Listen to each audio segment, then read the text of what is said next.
I admit it could be argued that this isn't a fair comparison. We're comparing an 18-year-old rear-engine flat-six Porsche 911 from 1988 with this V8 powered BMW with age on its side. It's younger by 10 years. If you were to go out and buy these cars today, you'd almost certainly be paying a bit less for the 911, but it won't be long before that changes. With E93 M3 values on the slide and early 996 911 values holding firm. So these are two cars at my disposal, two cars that I'm lucky enough to own, and both of which you can find out more about by watching my other videos. They're both rear wheel drive, they both have 4 seats, 2 doors, and they're both convertibles. They're also both German. This video is about analysing these two sports cars back to back and seeing which is the best. Roll the title sequence. So you might say this is a battle of the German titans, or battle of the superheroes. This car is Superman. Superman because Superman's superpowers are kind of subtle, I suppose. Batman would have to go to this BMW.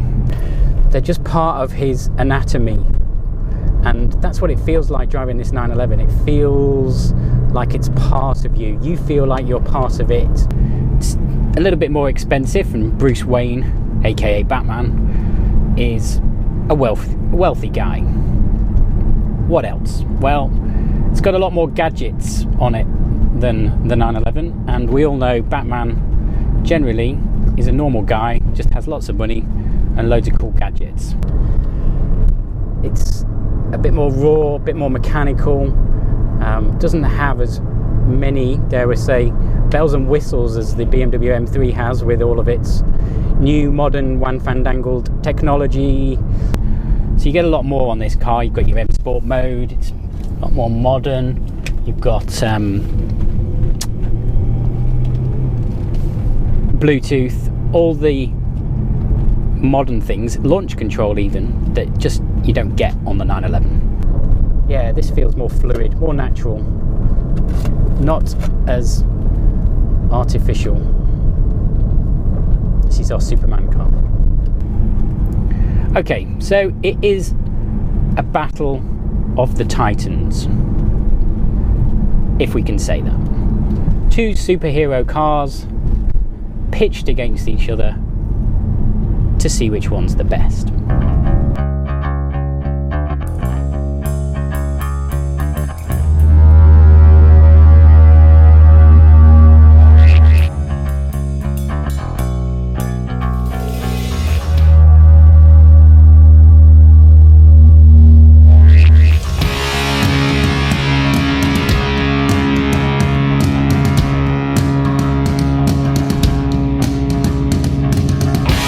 Let's look at the numbers first.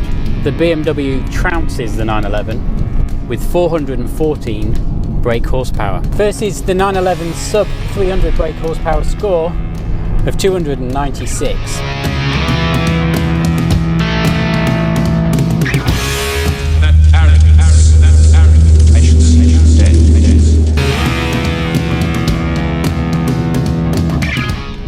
The BMW puts its power down using an 8-cylinder engine mounted in a V formation, a V8, compared to the 911's measly flat 6, the heart of any 911, air-cooled or not. 0 to 60 then, and the BMW has the 911 lick there too. 5.3 seconds versus 5.4. The blink of an eye. Something else must be coming into play here, and it is. How can the 911 have such a good 0 to 60 time when it's got the smaller engine and less power? Well, the answer is weight. This BMW is a whole 415 kilograms heavier than the 911. Now, to put that in perspective, that's about the size of a pallet full of sugar that you would see in the supermarket, or 6 versions of me. That's a lot of weight. this BMW is even 200 kilograms heavier than its coupe or saloon counterparts. So you can kind of understand why real die-hard M enthusiasts opt for the hardtop models over the convertible, purely for the extra weight saving. So the 0 to 60 times for these two cars begin to make a bit more sense when you factor the weight in. So let's have a look at the power to weight ratios. The BMW has 228 brake horsepower per tonne versus the 911's 212 brake horsepower per tonne. A measly 16 brake horsepower per tonne's difference.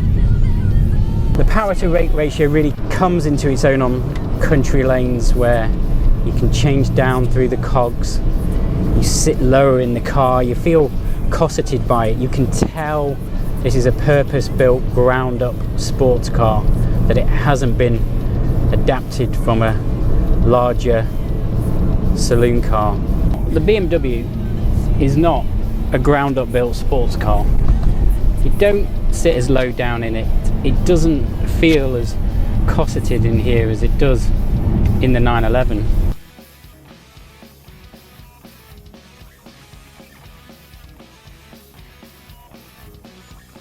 It's got a nice, wonderful throw to the gear change. It flatters you as a driver.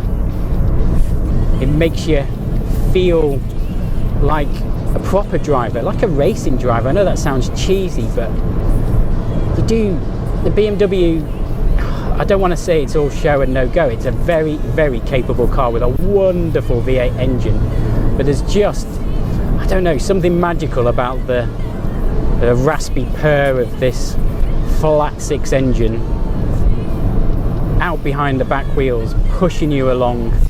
The lightness of the steering at the front, the preciseness of the steering. It feels lightweight, but it feels precise, it feels nice, it feels neat.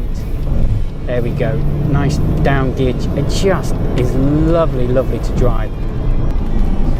This BMW has paddle shifts, and although they're nice, they just don't match the rawness or the driving involvement that you get from the manual gearbox in the 911.